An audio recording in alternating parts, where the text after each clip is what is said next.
Olá, pessoal! Olá, amigos! Sejam bem-vindos a mais um episódio do Bate-Studio Talks aqui com a minha amiga Mirela Raquel Parpinelli. Olá. Obrigada! Seja bem-vinda! Muito bom, muito obrigada. O nome Raquel é seu? Tá no certidão? Sim, é meu, Raquel é o meu. Mas quando eu entrei na empresa, não podia ter duas pessoas com o mesmo nome, aí o gerente na época me deu o nome de Mirela. Ah, Mirela que não é seu. Mirela não é meu. Entendi. Então o primeiro nome, na verdade, que não é seu. É, o Mirela não é meu, mas como depois de 6 anos a Raquel saiu da empresa, mas aí o mercado, os meus clientes já me conheciam como Mirela e ficou. Não sei porque na minha cabeça estava Raquel, que não era seu. Não, E você trabalhou quanto tempo como Mirela? 33 anos. E vai continuar com a Mirela. Vou continuar, porque já tá, né? A Mirela já está no meu DNA profissional. Essa parte sua e também de quem trabalha em aviação, né? Sim, sempre foi. Cartão de crédito, vendas, né? Aviação também era, mercado imobiliário. Agora que a gente tem colocado o nome composto. Então, você utiliza muitas vezes o sobrenome. Mas o meu não dava, né? Porque Barbosa, Parpinelli, aí ficou, ele inventou Mirela, falou, olha, Mirela foi uma grande campeã aqui, uma chilena, e saiu e põe, para mim era nome de margarina naquele tempo, Mila, né? A gente imagina, há 33 anos atrás, né? Eu não conhecia esse nome, e eu gostei. Você se sente confortável se eu te chamar de Mirela? Sim, muito. Hoje muito, já faz parte. E é incrível como eu sei, quando é Raquel em casa, né, com os amigos, e Mirela, eu sei, é incrível. Que legal, diferente. Queria que você contasse um pouquinho da sua história, porque a gente já se conhece há um bom tempo e eu sei que você veio de uma família simples. Sim, sim. Da periferia. Eu queria que você me contasse um pouquinho como tudo começou. Bem, eu sou filha de um alagoano, arretado, né? É um alagoano que eu fui conhecer lá em Arapiraca, a família, e aí eu vi a tia do meu pai, que era uma índia, sabe? Aquelas mulheres fortes. Quando ela desceu do cavalo e deu a mão, falei, nossa, dava até medo, sabe? Aquelas mulheres. E a minha mãe é filha de italiano. Os italianos que vieram aqui, né? Meu bisa, na época da guerra. Então, eu tenho boas referências, né? De pessoas que realmente lutaram pela vida, lutaram para sobreviver, né?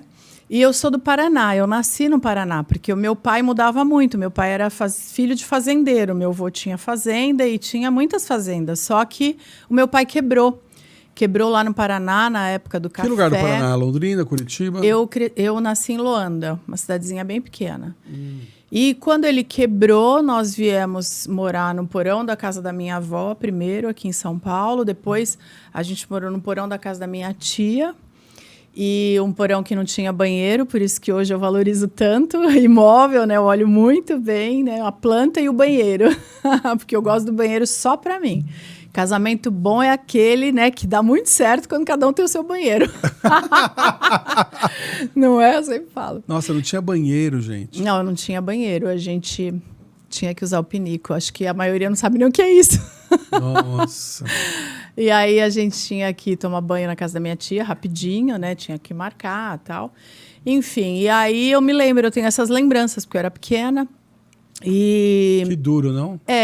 Mas assim, a gente não sentia, sabe? Porque nós morávamos no porão, que era da casa, e tinha um terreno onde a minha mãe e minha tia plantavam milho. E as nossas bonecas eram a espiga de milho, então tinha aquele cabelo, né? Assim, era a nossa vida, né? Era arroz, feijão e carne seca. Carne seca era barato, agora não é muito. E foi um tempo bom, a gente não sentia muito. Claro que... Como criança, não. Né? Como criança, não. Mas aí, quando eu fui para o Grajaú, eu senti mais. Apesar da gente ter ido para a Coab, aí meu pai conseguiu comprar, né? Meu pai era motorista. Aquele tempo não se estudava, filho de fazendeiro não estudava. Hoje os fazendeiros mandam filhos estudar fora, ainda bem, né? Mas eles tinham que trabalhar desde cedo na roça, na fazenda. Meu pai cuidava do gado, então ele montava bem, né? Ele contava assim, meu pai é falecido, mas ele contava que a maior tristeza dele foi vender o cavalo dele. que era o Relâmpago, chamava. Seu pai tá vivo ainda? Não, meu pai faleceu aos 86 anos. Olha que beleza. Mas ainda é o meu herói. Beleza no sentido, não... Graças a Deus, mas ele faleceu como ele gostaria mesmo, sabe? Em pouco tempo, sem ficar... Meu pai era muito agitado, né? Trabalhava, gostava de trabalhar. Você é irmão? Tem irmãos? Tenho uma irmã. Eu tenho uma irmã 2 anos mais velha. Também viveu a mesma experiência? Também viveu. Ela, né, sentiu um pouco mais, porque ela era mais velha, então ela tem, acho que, mais lembranças. Mas aí, quando a gente foi para o Grajaú, lá na Coab, aí a gente tinha o banheiro, né? E a gente tinha... Mesmo assim, um banheiro simples. Um banheiro para 4, né? Depois meu avô foi morar com a gente, enfim. Mas ali eu senti um pouco mais, porque eu comecei a crescer. E aí eu vi o meu pai trabalhando muito. Ele dormia 4 horas por noite, pegava 2 turnos, mas aquele tempo, ele já tinha uma visão. Meu pai era uma pessoa simples, né? Sem estudo, mas com muita sabedoria, assim. Sabedoria da vida mesmo, né? Porque a vida ensina, né? Aquele que quer aprender, aquele que se deixa ser ensinado, né? Pelas experiências negativas da vida e, óbvio, pelas positivas também. E aí, o meu pai dormia 4 horas, porque ainda não tinha ônibus que chegava até lá. Ele tinha que caminhar. Então, eu via aquilo, eu esperava meu pai até tarde na cama dele, porque era o único momento que eu via. Ele me pegava no colo, me dava um beijo e colocava na minha cama.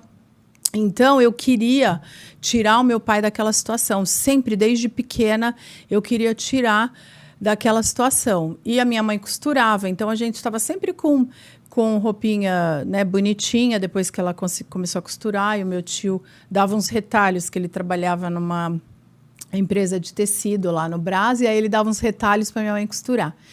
Enfim, foi assim a nossa infância de dificuldade. Mas aí...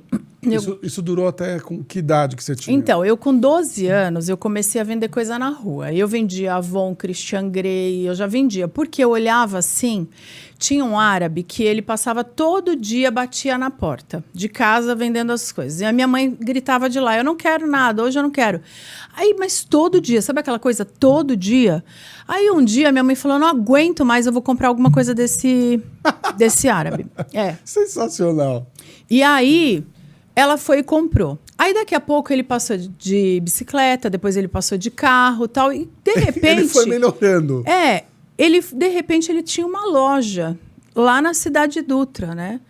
E aí, a gente via aquela história, eu falei, poxa, dá certo esse negócio. Esse cara tá melhorando cada dia. E aí, foi quando eu comecei. Eu gostava já muito de roupa. Poxa, mas com 12 anos, você já tem esse pensamento empreendedor? Eu já... Era necessidade, né? Porque eu não tinha dinheiro para comprar um tênis, né? Assim, a gente usava coisas usadas.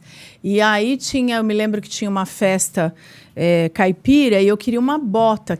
Porque queria uma bota e uma calça jeans nova para ir na festa caipira, que era uma festa igual de boiadeiro. E eu tenho essa foto até hoje. A minha mãe costurou uma blusa listrada, só que faltou tecido, então ficou metade listrada, metade branca. E aquela foto, para mim, é emblemática, porque eu consegui comprar minha bota. E aí...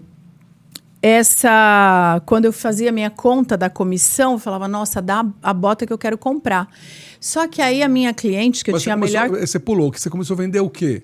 Eu vendia Avon, Christian Grey, na rua. Uhum.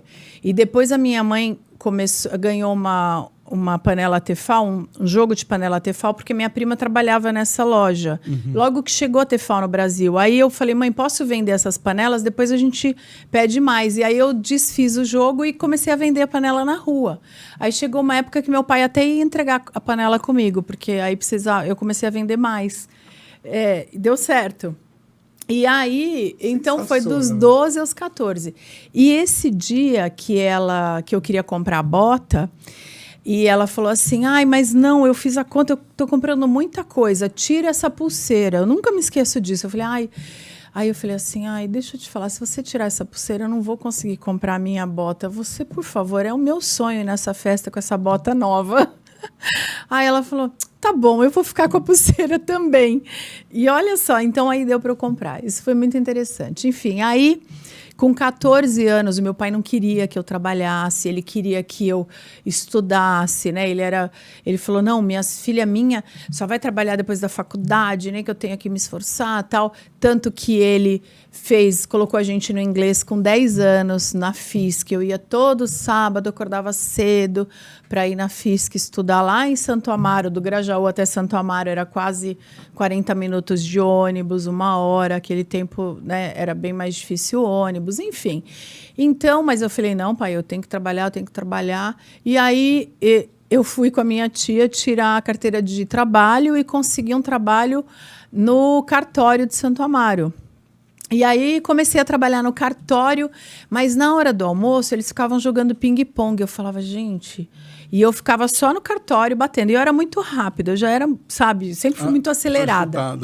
Agitada, acelerada. Aí eu falava, não posso ficar aqui, que é isso?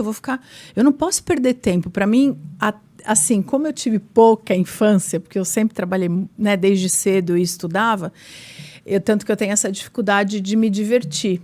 Eu tenho muita dificuldade em ter o meu lazer, porque para mim é trabalho por necessidade. Hoje não, hoje eu tenho essa paixão. Mas eu tenho dificuldade de me divertir, sabe? É mesmo. Eu não tinha isso. Então, às vezes, enfim, eu estava refletindo sobre isso, porque às vezes você se condiciona e aquilo para mim...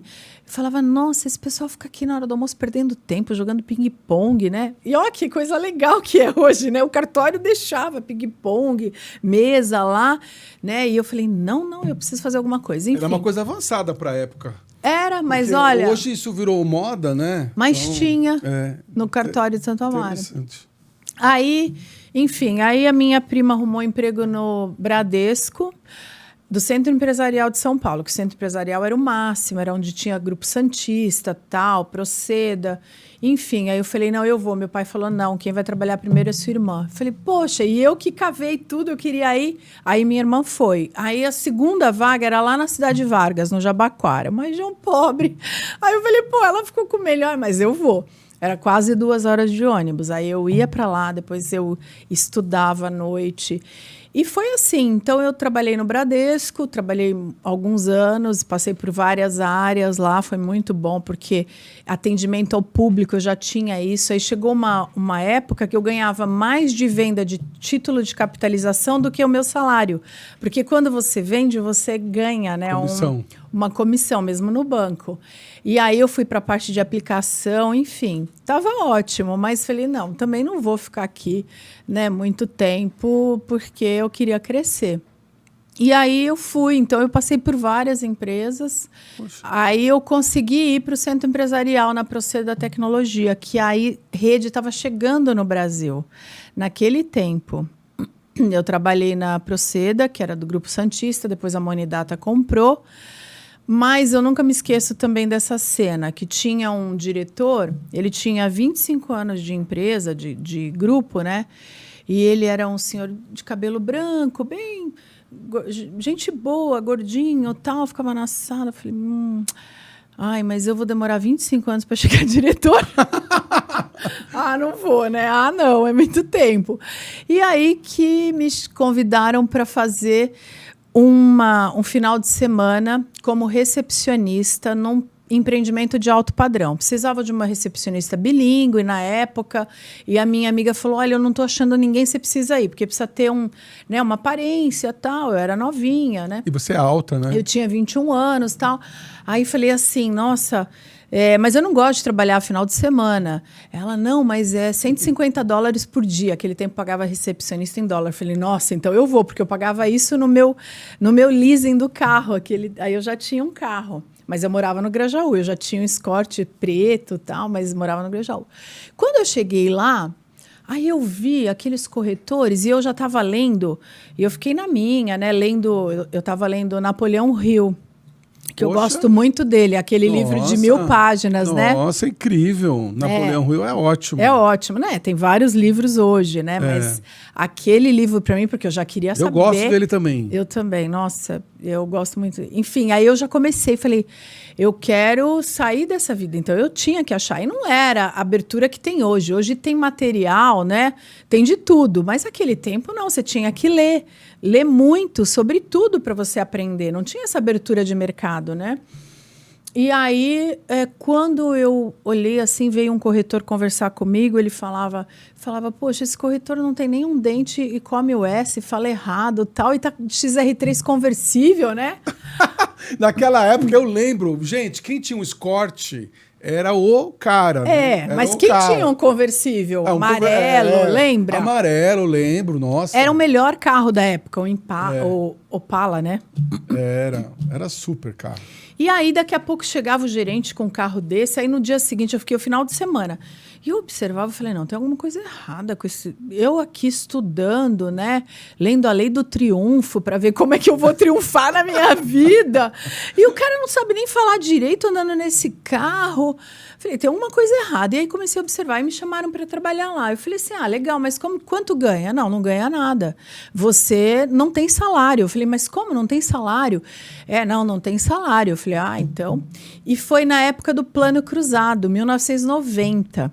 E eu me lembro que, quando eles divulgaram o Plano Cruzado, na Proceda, era um andar inteiro, né? Eu já tinha minha mesa, com meu computador, aquele tempo bacana. Eu já era analista de tecnologia, né? Que aquele tempo falava. Aí... eles divulgando e todo mundo desesperado. E para mim não fazia diferença, porque eu não tinha dinheiro. Meu pai não tinha dinheiro guardado. Então, para gente, o plano Collor, eu não entendia a dimensão do que daria para a economia. Então, a melhor coisa naquela época foi a ignorância. Muita gente quebrou. Muita gente se suicidou, né? Foi Depois terrível. A gente ficou sabendo, né? Enfim, e eu não entendia. E a melhor coisa, às vezes, é a ignorância, sabia? Porque você continua trabalhando, crescendo, né? Aí, como eu não sabia, eu falei, não. E tinha uma lista negra, que eles falavam, era toda sexta-feira, tinha uma lista dos que iam ser mandados embora, porque a empresa estava mandando embora, enxugando. E eu toda hora falei, tomara que seja eu, tomara que seja eu. Eu quero ser mandado embora porque eu quero trabalhar no mercado imobiliário, né? E o meu pai era super contra, porque para o meu pai... Era o tal do salário fixo no bolso. E a carreira numa multinacional, né? Ele queria isso pra gente.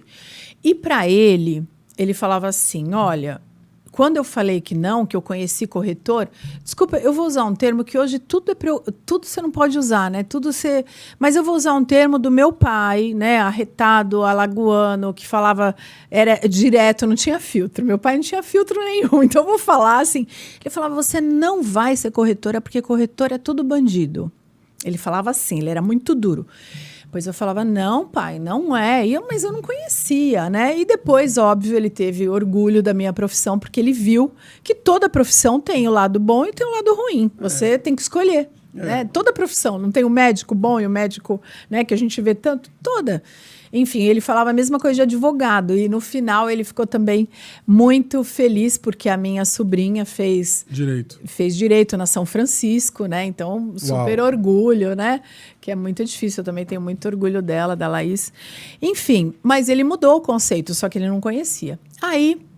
E eu nunca era mandada embora. Eu cheguei pro diretor de RH e falei, vamos fazer o seguinte... Eu não sou mandada embora, graças a Deus, nunca fui, porque realmente eu posso dizer, eu nunca fui mandada embora. Porque eu me dedicava muito, né? Eu falo, Deus foi muito bom porque me deu algumas habilidades. E aí eu consegui um acordo. Eles me mandaram embora, né? Fez aquele acordo, tal, eu recebi, e aí eu fui para o mercado imobiliário. Só que quando eu cheguei lá, imagina, eu entrei no salão, eu não tinha entrado no salão da empresa, né? Que era a Lopes. Quando eu entrei no salão, só homem e velho. Assim, aposentado. E a maioria eram poucos jovens que tinham, porque o jovem queria curtir a vida, sabe? Então, falei, meu Deus. E aí era cadeira de plástico, tinha um computador para a empresa inteira, e eu tinha uma cadeira bacana, uma mesa bacana, já tinha estacionamento no centro empresarial, né? Aqueles restaurantes bacanas ali. Falei, o que eu vim fazer aqui? Eu falei, meu pai tinha razão. Só podia usar saia. Eu comprei 2 saias, uma preta e uma bege. Eu só tinha isso, eu só trabalhava com isso. Aí você tinha que pôr meia calça, a meia calça rasgava na mesa. Gente, umas coisas assim que eu falei, o que eu tô fazendo aqui? ali. E aí foi quando... Olha só. Eu fiquei 6 meses sem vender. Acabou o meu dinheiro. Eu fui assaltada 2 vezes. Levaram o meu carro, levaram o meu Escort. Não. Só falta você falar que o pão com manteiga caiu para baixo. Eu tinha que comer quando alguém pagava. No Irineu, a gente chamava o Irineu, tinha o hot dog com coca. Aquele tempo era R$1, era alguma coisa assim. Eu não vou lembrar, mas... Enfim, era isso. Era 1 ou 10, alguma coisa assim. E aí era o que eu comia, né? E aí a minha mãe punha um dinheirinho, às vezes, na minha bolsa, só que eu preferia pôr gasolina, então eu não comia. Ou eu tomava café de manhã em casa, ou eu jantava à noite. Mas eu trabalhava até tarde, então, às vezes, realmente, né? Mas eu pelo menos era magrinha. Coisa que eu tento a vida inteira e não consigo. Mas naquele tempo eu era magrinha. Alguma vantagem sempre tem. Mas enfim, e aí levei 6 meses para vender. E aí um dia eu arrumei um emprego. Falei, vou voltar para o mercado. Aí de secretária bilíngue, e o salário era bom. Foi quando eu fui conversar com o Sabione, que era o gerente de RH na época. Da Lopes. Da Lopes. Ele falou, sabe qual é o seu problema? Você tá com um pé dentro e um pé fora. Ou você põe os 2 pés dentro e faz dar certo, ou você sai de vez e esquece a Lopes. Aí, só que eu, naquele tempo, falava assim, mas eu não vou dar esse prazer pro meu pai falar, eu não te falei, porque para mim ele era, né, a maior. Eu falei, não, eu tenho que dar certo, eu tenho que falar pro meu pai que eu dei certo, sabe? Era o meu encorajador, né, na verdade, mas até as coisas ruins que ele falava me encorajava a virar o jogo, a fazer dar certo. Falei, não, eu vou continuar. Falei não pro emprego. E aí eu me dediquei de fato, e aí eu comecei a vender, achei o jeito e nunca mais parei. E aí fui campeã, e fui uma gerente muito nova. Eu fui gerente com 25 anos, 26 anos, depois eu fui diretora com 28 anos. Enfim, fiquei 10 anos em vendas. Aí falei, não, eu tenho que mudar. E aí eu voltei, dei um passo atrás e fui para atender o incorporador, porque é o que eu queria. Que aí é aquela parte de analisar o terreno, vocacionar o terreno e até o marketing junto com o incorporador, que isso era um trabalho que a gente fazia muito em conjunto, porque a gente tinha essa inteligência e essa vivência, né? Porque eu conhecia da venda, conhecia do mercado. E aí eu fui mudando para não... Porque quando você fala assim, 33 anos na mesma empresa, fala, nossa, essa aí morreu, esqueceu, né, de enterrar. Porque quando eu fiz 10 anos, já estava naquela fase, né, o RH, você não pode ficar muito tempo numa empresa, tal. E aí, senão você fica ultrapassada, né. Mas o mercado imobiliário e a Lopes atendia tanto, a gente atendia São Paulo inteiro, de padrão baixo ABC. Até... altíssimo. Então, você tinha esse dinamismo, né? E uma quantidade de informação. A gente fazia reunião com o arquiteto, com o jornal, com o marketing. Era muito bacana. Puxa, mas parabéns, hein? Que história incrível. Aí eu consegui, só para terminar essa parte, eu consegui sair do Grajaú. Aos 26 anos, nós nos mudamos, eu, meu pai e minha mãe. Graças a você. Minha irmã já era casada num apartamento que eu quitei antes de entregar. Olha só, parabéns. Aí vieram para cá. Aí a gente morou do lado, colado ao shopping Jardim Sul, que eu comprei. Imagina, não tinha, quando a gente foi ver, não tinha rua no empreendimento, mas eu visualizei a rua, o prédio, por isso que eu consegui comprar. E hoje é uma delícia, né? Minha mãe morou lá, agora ela está com 85 anos, veio morar com a minha irmã e comigo, porque não dá mais para morar sozinha, né? Mas ela ia a pé, meu pai ia a pé no shopping tomar o cafezinho dele, fazer a caminhada dele no shopping. E aí você conseguiu mostrar para o seu pai. Nossa, ele tinha maior orgulho. Nossa, que história. E me fala um pouquinho, quais são hoje... E hoje você... vamos contar a novidade, né, gente? Olha, eu ganhei aqui da Mirella, a Lopes Mirella. É uma empresa que você abriu esse ano. Sim, acabamos de inaugurar, dia 28 de maio, a gente inaugurou. Você ficou como CEO da Lopes quantos anos? Olha, eu era diretora estatutária da Lopes, né? eu fiquei 10 anos em vendas, aí eu fui para o atendimento ao incorporador, fiquei quase 10 anos mais, depois eu fui cuidar da unidade São Paulo, nos últimos 5 anos, 6 anos, aí eu já estava cuidando da unidade São Paulo, que era a principal, né, da holding, da Lopes, mas eu já estava nos últimos 3 anos pensando nessa transição, preparando uma pessoa que era meu adjunto, que é o Henrique, que ficou 23 anos comigo, e uma pessoa incrível. Você liderou quantos... Olha, a gente chegou a ter 4.000 corretores na unidade de São Paulo. Você liderou 4.000 pessoas? 4.000. Aí depois, pós-pandemia, aí a gente mudou muito, né? A pandemia mudou muito, né? E na pandemia foi incrível, porque na primeira... O mercado imobiliário nunca tinha fechado, né? A gente sempre trabalhou Natal, Ano Novo. Pra você ter uma ideia, eu voltei... Depois que eu fui mãe, que esse era o meu maior problema, né? Eu queria muito casar, eu casei mais tarde, fui mãe mais tarde. Mas eu voltei, meus filhos tinham 2 meses de vida, eu voltei a trabalhar. Então, você imagina, na pandemia, você fechar a empresa. E a gente teve que fechar a empresa.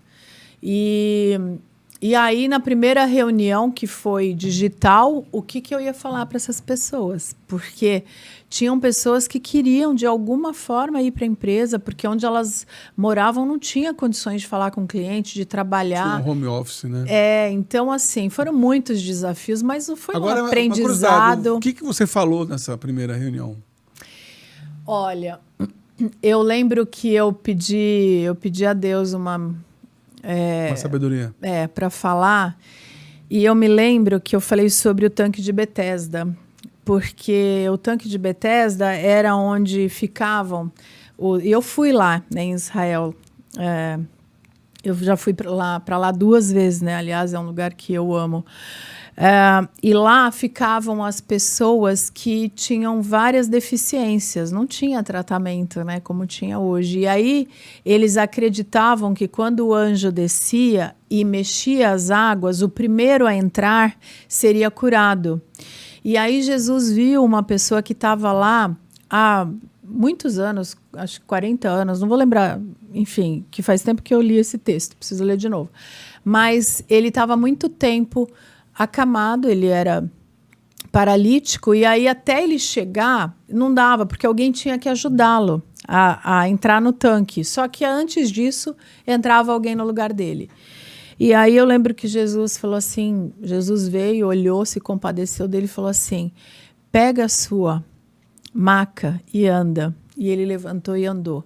E naquele momento, a única coisa que eu podia falar para as pessoas assim, que a gente não sabe o que vai acontecer amanhã, né? Hoje, a gente está vivendo essa triste realidade, mas que a gente tem que continuar pegando as nossas coisas e caminhando em direção a um alvo. E o nosso alvo é o objetivo que cada um tem na sua vida.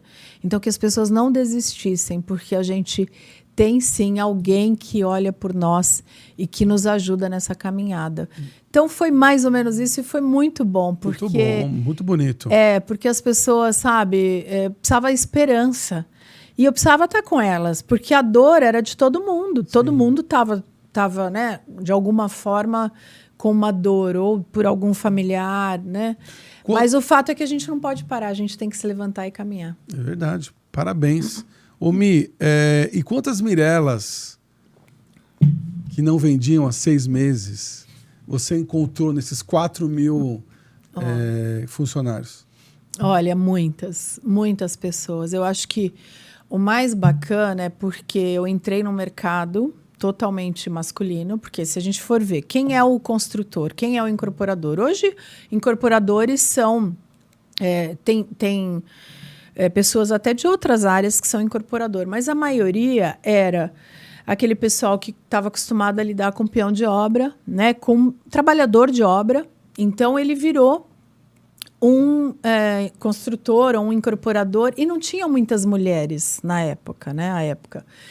E aí, eu acho que abri esse caminho, porque a gente não precisa ser igual ao homem para poder ser respeitada. Até porque nós somos diferentes, né? Mas você precisa, sim, buscar conhecimento buscar entender do negócio para poder se fazer ser notada e respeitada. Então, acho que é através desse conteúdo.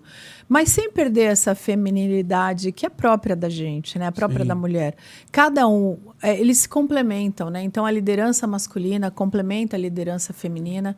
Eu acho que isso foi algo que eu contribuí para muitas mulheres alcançarem. E muitas falam assim, às vezes eu tenho muitos feedbacks. Ah, você me inspirou. Ah, você fez isso, tal. E a gente... Mas eu acho que você até inspira homens também. Ah, obrigada. Eu acho, é verdade. Obrigada. Dentro da sua... Meu marido, acho que eu inspiro meu marido. Com certeza. Meu filho, minha filha. Me falando um pouquinho, quais são as suas dicas do mercado de luxo imobiliário? Porque eu sei que você está muito ligado ao luxo hoje. Eu assim, qual é o diferencial? Ao luxo, mas o que eu queria deixar claro, né? Hoje, esses dias até um corretor me perguntou, qual vai ser o seu foco? E olha, eu acho que o grande problema é quando a gente entende que assim, o grande problema é quando você não tem um foco, né? Em primeiro lugar. Porque, por exemplo, tem muitas pessoas que são bem-sucedidas no mercado Minha Casa Minha Vida, Casa Verde e Amarela, como eu vendia, eu comecei vendendo isso. E é muito gratificante, porque é um trabalho social. Você mostra para as pessoas o que é possível elas terem um imóvel, elas saírem do aluguel, é possível elas terem o seu lar. Mas o mais importante, o que eu falo, é o alto padrão de atendimento ao cliente, que eu acho que isso se perdeu. Porque quando eu foco no cliente, no que o cliente precisa, eu não ofereço para ele apenas o produto que tem a melhor taxa e a premiação alta. Porque isso, os corretores vão entender o que eu estou falando. Às vezes, ele oferece para o cliente um produto que tem uma premiação alta no mercado, né, que está sendo oferecida, mas não é o produto que o cliente quer, não encaixa. Esse corretor só perde o tempo. Então, quando eu falo desse luxo, eu acho que o luxo é você ser o mais verdadeiro possível com seu cliente. Você corta tanto caminho, sabe? Então, óbvio que hoje eu não posso mais, eu não quero mais, né, na minha idade, no meu tempo, né, que eu me dediquei muitos anos, né, servi a Lopes muitos anos e agora com a minha, é uma boutique com poucos corretores experientes e que entendam aquilo que eu acredito como valor para poder dar o melhor para o cliente. Então, isso eu acredito que é um luxo, que é um alto padrão, mas é esse atendimento, é dar o feedback para o cliente, porque eu, mesmo como cliente, tenho tido uma experiência recente de uns 2 imóveis que eu estava vendendo, um eu vendi, o outro está para vender e locação, e eu tive experiências assim, dos corretores não darem nenhum feedback, né? E é muito triste, né? Sabendo que é você. Alguns sabem, outros não, né? Assim, porque é corretor do mercado. Porque você é famosa no mercado. Eu acho que muitos corretores passaram pela Lopes, né? Então conhecem. A Lopes, ela forma muitos corretores. E eu queria saber de você quais são as suas dicas de vendas e negócios. Eu queria que você me contasse. Essa é uma pergunta. E a outra, eu queria saber se você já conseguiu reverter um não. Olha, eu acho que eu consegui reverter vários nãos. Vários, porque não adianta, na nossa caminhada de vendedor, de intermediário, o não você já tem sempre. Você chegou na frente do cliente, você já tem o não, porque ele, muitas vezes, até ele te conhecer, ele não acha que você é um facilitador para ele. Muitas vezes o cliente acha que você vai atrapalhar a vida dele. Porque você vai levar o dinheiro... Não, assim, não que você vai atrapalhar, né? Ele procura. Alguns atrapalham, por isso que é importante ser um corretor relevante. Uma pessoa relevante que vai informar aquilo que não é óbvio para ele. Porque hoje, o cliente, se ele morar em determinado bairro, ele conhece muito bem um bairro, certo? E aí o corretor nem sempre mora naquele bairro ou vive naquele bairro. Então, esse corretor precisa se informar muito bem sobre aquele bairro que ele está vendendo. Né? Quais são os serviços, quais são as facilidades, quais são os desafios do bairro. Ele precisa... Imagina eu que saí lá do Grajaú que ia vender Moema. Eu tinha que viver Moema, eu tinha que tomar um café, gastar um dinheiro com café em Moema, conhecer as lojas de Moema, que isso eu sempre gostei muito, então eu conhecia bem. Então, você precisa viver um pouco para que você não seja, sabe, o mais do mesmo. Hoje, com a internet, o cliente ele conhece até a concorrência. Muito bem. Então, aonde você vai ser relevante para ele? Quando você tem o conteúdo para mostrar para ele aquilo que é real daquilo que não é real, do que é irreal. Porque a internet também, para pegar o lead, para pegar o cliente, põe muita coisa que não é verdadeira. Põe preço que não existe mais, põe, sabe? Olha, você está contando umas verdades aqui. Mas é o que a gente chama. Peraí, aí você liga ali, esse imóvel já foi vendido. É mentira. Sabe? Mas sim, ele foi vendido, mas por que você não tirou? Porque esse preço não existe mais. Então não precisa disso quando você tem essa maturidade que você fala, eu não vou perder nem meu tempo e não vou perder nem o tempo do cliente, você concorda? Sim. Porque quanto mais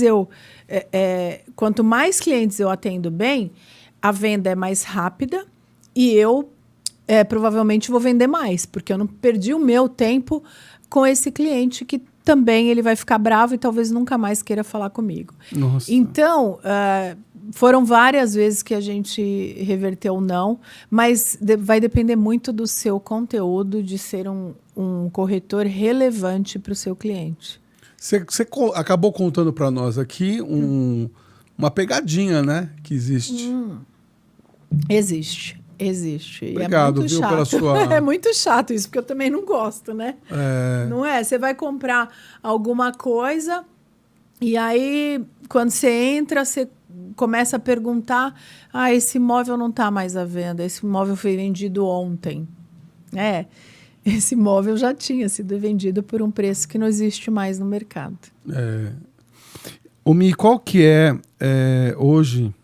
Ou melhor, como que está hoje o mercado imobiliário, na sua opinião? Esse ano está sendo um ano bom? Queria que você desse uma avaliação. Olha, este ano serão entregues 800 empreendimentos em São Paulo. Então, será um ano recorde de entrega de imóveis. Com isso, uma oferta muito grande, né? Óbvio que não é tudo, muitas coisas foram vendidas, mas existe esse estoque e existe os novos lançamentos. Então, o cliente hoje, ele está muito seletivo e ele tem muitas opções. Quer dizer, vai precisar de muita criatividade desse mercado, né, em achar o imóvel perfeito para esse cliente diante de tantas opções. Mas o mercado imobiliário, assim, primeiro que a gente tem um déficit habitacional que ainda pode vir outros mercados como esse que a gente não consegue ainda atender. As pessoas mudam de vida, né? Assim, muito. Então, fases de vida. Então, desde a separação, que precisa de um novo imóvel, filho que às vezes do ninho vazio, pessoas que precisam diminuir, outras que estão crescendo, né? A família. Então, São Paulo, eu não vejo esse problema, porque São Paulo tem pessoas chegando, né? E tem pessoas indo. Então, quando a gente olha a pirâmide demográfica, a gente sabe que a pirâmide, ela lá em cima tem desse alto padrão, um número menor de pessoas, mas, por outro lado, São Paulo é onde tem a maior concentração do PIB. Que legal. Me tem alguma pergunta que eu não tenha feito, que você queira falar um pouco mais desse assunto? Não, acho que aí... Tá, tudo bem. Então, eu vou fazer algumas perguntas aqui. Eu queria que você me falasse o que você pensa sobre isso. Tá? O que você diria para a Mirella se você encontrasse com ela com 20 anos? Uau! Eu diria que algumas batalhas não precisariam ser travadas, porque eu sempre fui muito... ia, sabe, com muita ênfase em alguns assuntos que talvez poderiam ter sido resolvidos de outra forma. A maturidade nos traz isso, né? Né? Sociedade, o que você acha da sociedade atual? Eu acho que o grande problema hoje é que eu vejo que a sociedade está sendo influenciada, muito influenciada, por informações que às vezes não são reais, né? Eu vejo, assim, no meu negócio, principalmente, você pega assim, tem influencers que tem 1 milhão de seguidores, aí você vê, você fala, ele está falando coisa que ele não viveu, e às vezes não são coisas reais, né? Que eu sei, que eu conheço, então eu acho que esse é um problema do jovem, da criança, que está sendo muito influenciada sem ter um critério mais apurado. E aí eu acho que vem de casa, vem das escolas, vem dessa criação, né? Que é um grande desafio da sociedade, a cultura. Como nós estamos aculturando a nossa sociedade, né?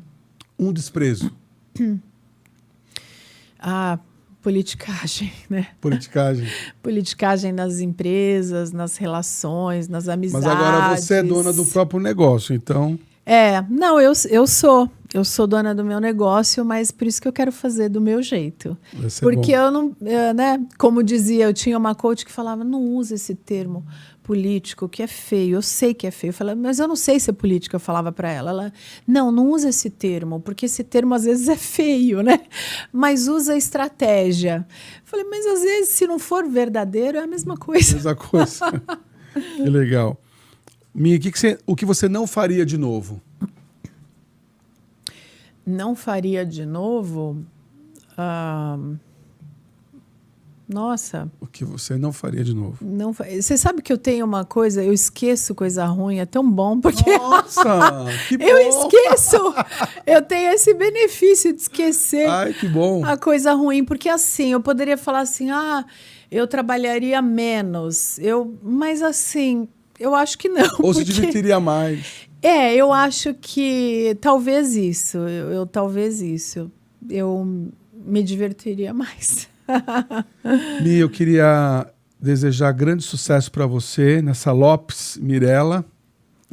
Que seja realmente grandioso, né? Uma boutique. Espero. Parabéns, queria te agradecer. Obrigada. Nosso patrocinador aqui com um presente da Le Creuset. Ai, meu Deus, que eu sou fã. Amei. Obrigada, Ju e Ale. Obrigada, Ricardo, Evandro. Rejane, Nicole. Obrigado, viu? E muito obrigado por você ter vindo, viu? Eu que agradeço. Muito obrigado. Obrigado, pessoal. Até mais. Beijão. Obrigada.